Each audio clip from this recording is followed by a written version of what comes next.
الحمد لله الذي أسرى بعبده ليلا من المسجد الحرام إلى المسجد الأقصى الذي باركنا حوله لنريه من آياتنا إنه هو السميع البصير. أشهد أن لا إله إلا الله وحده لا شريك له له الملك وله الحمد يحيي ويميت وعلى كل شيء قدير. اللهم صل وسلم وبارك على سيدنا محمد وعلى آله وصحبه أجمعين. أما بعد، قالوا سبحانك لا علم لنا إلا ما علمتنا إنك أنت العليم الحكيم. قال رب اشرح لي صدري ويسر لي أمري واحلل عقدة من لساني يفقهوا قولي. يقول الله تعالى في كتابه الكريم وهو أصدق القائلين: أعوذ بالله من الشيطان الرجيم. بسم الله الرحمن الرحيم. يا أيها الناس اعبدوا ربكم الذي خلقكم والذين من قبلكم لعلكم تتقون.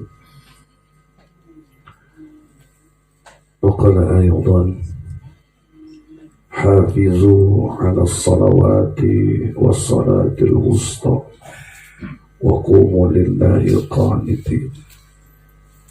وقال النبي صلى الله عليه وسلم: يا محمد تارك الصلاة ما له نصيب في حجوجك في شفاعتك ولا هو من أمتك. Sadaqallahul azim wa ballagha rasulun nabil habibul karim wa nahnu ala dhalika minas syahidin wa syakirin walhamdulillahi rabbil alamin. Hadratil mukarramin yang sama-sama kita hormati dan kita muliakan, guru kita Akhirul Kira Ustaz Muhammad Yusuf selaku Qadimul Majlis Taklim Ibadur Rahman bersama keluarga besarnya yang mudah-mudahan Allah panjangkan umurnya, Allah sehatkan badannya, dan Allah berkah hidupnya dalam ketaatan kepada Allah Subhanahu wa Ta'ala, serta seluruh orang-orang tua saya yang hadir pada hari ini. Kita doakan para orang tua kita, sesepuh kita, dipanjangkan umurnya dalam sehat ibadah kepada Allah Subhanahu wa Ta'ala. Dan yang saya cintai dan saya sayangi, seluruh jamaah sekaligus tim muhadrah yang mudah-mudahan menjadi pemuda-pemuda yang bisa menjadi pemimpin yang beriman dan bertakwa kepada Allah Subhanahu wa Ta'ala. Mudah-mudahan seluruh jamaah yang hadir pada hari ini senantiasa menjadi orang-orang yang beriman dan bertakwa kepada Allah, sehingga Allah selamatkan dari azabnya Allah Subhanahu wa Ta'ala. Amin ya rabbal alamin. Bapak Ibu yang dicintai Allah Subhanahu wa Ta'ala, dunia ini adalah tempat persinggahan kedua setelah kita memasuki fase, bahkan yang ketiga, dari mulai alam ruh, alam rahim, baru alam dunia. Dunia ini adalah tempat persinggahan yang sementara, yang kita bakalan akan menuju kepada alam berikutnya, yaitu alam barzakh atau alam kubur. Sudah pasti di tempat persinggahan yang sementara ini, kita harus bisa menjadikan momentum sementara ini menjadi momentum yang terbaik bagi kita untuk berbuat amal yang terbaik. Karena ini adalah perintah dari Allah Subhanahu wa Ta'ala untuk kita berbuat dan memperbanyak amal-amal soleh. Karena hanya amal soleh lah nanti yang akan membawa kita menuju alam berikutnya dalam keadaan husnul khatimah. Maka sebanyak apapun amal yang kita kerjakan, satu saja saya angkat. Dari sekian banyak amal yang kita lakukan, satu aja harus kita jaga sampai akhir hayat kita. Apa yaitu? Menjadi orang-orang yang muhafazatus shalah, menjadi orang-orang yang cerdas dalam menjaga sholat. Karena besok hari adalah peringatan dan malam Isra wal Mi'rajnya Nabi kita Muhammad Sallallahu Alaihi Wasallam. Isra Mi'raj itu adalah perjalanan yang suci, yang disucikan oleh Allah, disutradarai oleh Sang Maha Suci, dipilih Nabi yang suci, pendamping yang suci, hewan yang suci, berangkat menuju tempat yang suci, pulangnya membawa oleh-oleh yang suci. Maka dari kesucian inilah patut kita jaga, karena diri kita akan suci dan disucikan oleh Allah apabila kita menjaga sholat. Karena orang yang sholat haruslah bersuci. Gak bisa sholat kita diterima kalau kita tidak wudhu. Tidak sah sholatnya seseorang apabila dia tidak berwudhu. Maka ilmu-ilmu fikih ini harus kita pelajari, karena ilmu fikih adalah ilmu kehidupan kita sehari-hari. Maka kita harus menjaga sholat. Jangan sampai kita menjadi orang-orang yang lalai dalam menjaga sholat. Allah Subhanahu wa ta'ala berfirman, hafizu 'alas sholawati. Kata Allah, hafizu 'alas sholawati, jagalah olehmu sholat-sholatmu.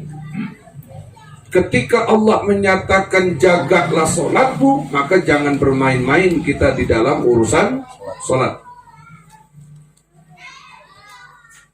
Jangan bermain-main, kita kudu jaga benar waktu sholat. Karena sholat kita adalah satu perjumpaan diri kita kepada Allah Subhanahu wa ta'ala. Di saat Rasulullah menerima amanah ini, Rasulullah langsung ke Sidratul Muntaha al-Mustawa, bertemu dengan Allah. Maka bagaimana caranya seorang hamba agar berjumpa dan bertemu dengan Allah? Maka jalannya cuma satu, dengan jalan sholat. Karena orang yang sholat itu adalah orang-orang yang ihsan, yang ketika dia beribadah seakan-akan berjumpa dan bertemu Allah. Andai kata dia tidak berjumpa dan bertemu Allah, seakan-akan dia melihat Allah. Andai kata dia tidak melihat Allah, yakinlah bahwa Allah melihat dan memperhatikan kita. Makanya Allah bilang, khabirum bimata, aku mengetahui kok apa yang kalian kerjakan. Jadi tidak akan ada kesia-siaan bagi orang yang berbuat amal soleh.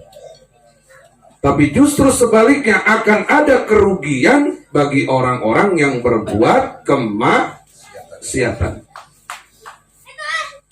Makanya kata Allah, jagalah olehmu sholat-sholatmu. Mulai dari apa nih? Subuh, terus zuhur, terus asar, maghrib, isya.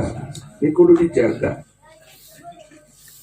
Karena begitu dahsyat dosanya bagi orang yang meninggalkan ibadah sholat 5 waktu. Apa balasan bagi orang yang meninggalkan sholat 5 waktu?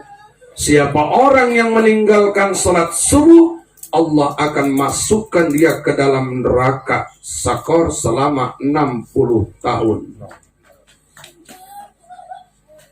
60 tahun hitungannya 1000 tahun di dunia, 1 hari di akhirat. Jadi kira-kira berapa tahun tuh? Berapa tahun itu? Saya ulangi, tim hardware jangan nunduk aja. Mentang-mentang ada makanan sombong banget, pada meleng aja. Tengok kita juga di sini. Kita udah duduk jogrok gede kayak begini, dia nunduk aja. Tengok ke sini ya. Tengok, jangan duduk kan, jangan. Boleh, nah sambil nganyem mulutnya, boleh nganyem. Boleh. Tapi pasang mata, pasang telinga. Kenapa dikasih makanan? Tujuannya biar nggak kelanti perutnya.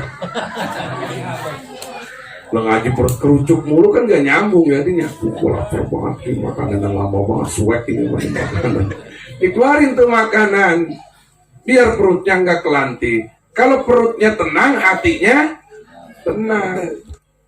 Man, jangan begitu dikeluarin makanan mentang-mentang tenang, saking tenangnya nunduk aja. Dengar-dengar juga guys. Ya, dengar-dengar juga. Jadi hitungannya begini nih, perhitungannya kurang lebih kalau 1000 tahun di dunia, 1 hari di akhirat kali 60 totalnya 60.000 tahun kamu berada di dalam neraka sakor. Kan 60 tahun, 1000 tahun di dunia, 1 hari di akhirat, berarti berapa? 60.000 tahun.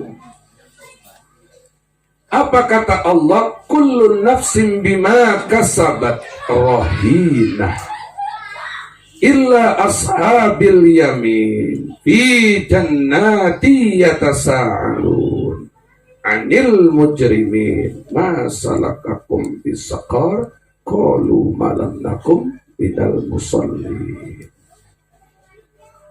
Tiap-tiap manusia nanti akan dimintai pertanggungjawaban atas perbuatan-perbuatan yang mereka lakukan, illa ashabil yamin, kecuali kelompok golongan dari sebelah kanan. Kelompok sebelah, mereka fi jannati, mereka berada di dalam surga. Yatasa'alun, yang mereka bertanya-tanya anil mujrimin, terhadap kelompok yang sebelah kiri. Bapak tinggal pilih Pak, di dunia pengen jadi kelompok kanan atau kelompok kiri. Dari dunia dulu nih, belum sampai di akhirat. Mana kelompok yang kanan? 1, mereka orang yang rajin ngaji, hasil ngajinya dia amalkan untuk menjaga sholatnya. Karena tidak sempurna sholat seseorang apabila dia tidak punya ilmunya. Maka saya tanya, ya, ngaji dulu apa sholat dulu? Mana yang lebih wajib? Saya tanya ibu-ibu dulu nih. Ibu-ibu sini kan cerdas. Bu, lebih wajib ngaji apa sholat? Ngaji.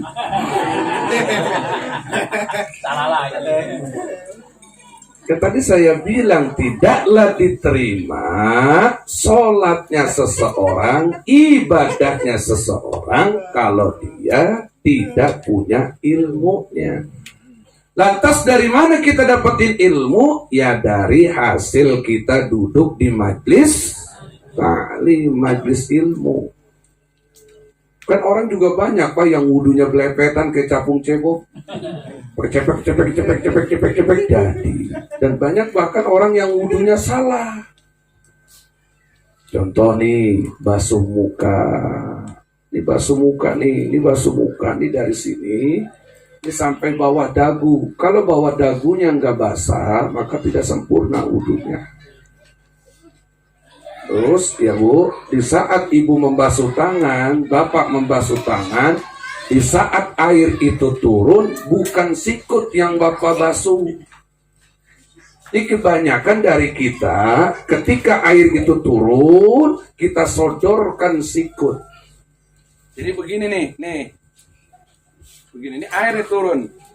Kita begini. Benar kan?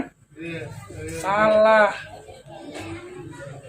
Yang benar itu dari jari ke sikut, bukan dari sikut ke jari. Inilah kesalahannya.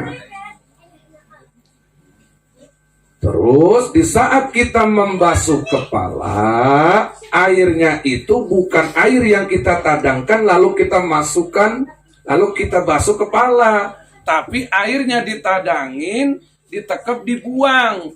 Barulah kita sapu pala kita. Diambil airnya, dibuang, basuh. Ambil airnya, dibuang, basuh. Bagaimana Ustadz kalau kita sekali basuhan? Kata Nabi, siapa orang yang berwudu 1 kali basuhan, maka itu mengikuti cara wuduku. Siapa yang membasuh 3 kali basuhan, maka dia mengikuti nabi-nabi sebelum aku. Tapi dua-duanya benar gak? Benar. Yang gak benar mah yang kagak ngaji. Karena udah jadi ulama. Udah jadi ulama, ular bulu.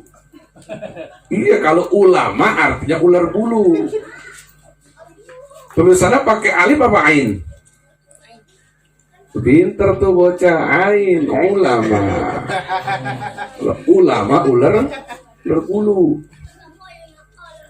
Nah begitu habis basuh pala, basuh. Kebanyakan orang ketika membasuh kaki, karena air ini turun, yang disodorkan betis. Harusnya wajibnya membasuh kaki itu dari jempol ke mata kaki. Betisnya barulah sunnah. Jadi wajibnya dari jari ke mata kaki. Dalam kitab Bidayatul Hidayah, engkau menyela-nyela jari, bukan dari atas, tapi dari bawah. Nih. Tuh. Bukan dari, bagaimana Ustadz kalau kita dari atas? Ya boleh-boleh saja. Cuma tuntunan Imam Ghazali dalam kitab Bidayatul Hidayahnya dari bawah. Kaki kanannya dari kelingking, kaki kirinya dari jempol, habisnya nanti di kelingking. Ya, ibu-ibu fokus bu, jangan goyang, jangan goyang. Ya bu, ya, baru selesai apa tuh tertib baca doa. Bagaimana doa setelah wudhu itu harus kita pelajarin. Sampai di sini ngerti? Sampai di sini paham? Paham. Maka ketika engkau sudah merapikan wudumu, sempurnakanlah sholat wajibmu. Apa yang pertama? Subuh. Sholat subuhnya rapi itu. Saya nggak lama-lama dah. Karena dapat infonya cuma sampai jam 10. Ustaz, kita di sini ngajinya sampai jam 10, nggak boleh malam-malam. Ya saya sih makin dikit kan makin enak. Jadi ini hitungannya 10 menit lagi. Iya, karena kan kita mau orang yang kurang-kurang doyan sama ngaji. Giliran dangdut campur sari jam 12 dilakonin. Giliran ngaji jam 10 ngeriap-ngeriap. Ada nggak begitu? Ya emang di sini orangnya lagi mau sambil makan dah. Kalau kira-kira mata udah mulai ngantuk, jejelin ini nih. Semangka tuh kan basah tuh, hilang dah ngantuknya, insya Allah. Yang kedua, siapa orang yang meninggalkan sholat zuhur, maka dosanya sama seperti orang membunuh 1000 orang muslim. Yang ketiga, siapa orang yang meninggalkan sholat asar, sama dosanya seperti orang yang berzina dengan ibunya dan bapaknya. Siapa orang yang meninggalkan sholat asar, terbalik. Siapa yang meninggalkan sholat asar, maka dosanya seperti dia merubuhkan Ka'bah. Siapa meninggalkan sholat maghrib, berarti sama dosanya seperti dia berzina dengan ibunya. Siapa yang meninggalkan sholat isya, maka Allah tidak ridho atas nikmat yang kamu makan, kamu nikmati, yang Allah berikan. Allah gak ridho tuh semuanya. Dikasih rumah, gak sholat, Allah gak ridho atas rumah yang ibu nikmatin. Dikasih harta, ya kan, Allah gak ridho lantaran nikmati harta tapi gak sholat. Jadi Allah tidak ridho dengan nikmat yang Allah berikan kepada orang-orang yang sudah dikasih nikmat tapi tidak sholat. Makanya Rasulullah SAW diinstruksikan dan diinformasikan oleh malaikat Jibril Apa kata malaikat Jibril? Ya Muhammad, tarikus sholati malahu nasibun fi ujujika fi syafa'atika wala huwa min ummatika. Kata malaikat Jibril, ya Muhammad, tidaklah akan mendapatkan bagi orang-orang yang meninggalkan sholat. Tidak mendapatkan apa dia? Satu, tidak mendapatkan pertolonganmu. Nabi Muhammad tidak akan mau menolong bagi orang-orang yang waktu di dunianya tidak pada sholat. Fi syafa'atika, dan tidaklah mereka mendapatkan syafaat darimu. Orang yang ninggalin sholat. Wala huwa min ummatika, dan dia bukanlah bagian daripada umatmu. Jadi orang yang tidak sholat tidaklah masuk ke dalam umatnya Nabi Muhammad, dan tidaklah diberikan syafaat, serta juga tidak mendapatkan pertolongan dari Rasulullah Sallallahu Alaihi. Makanya benar tuh, suruh jaga sholat.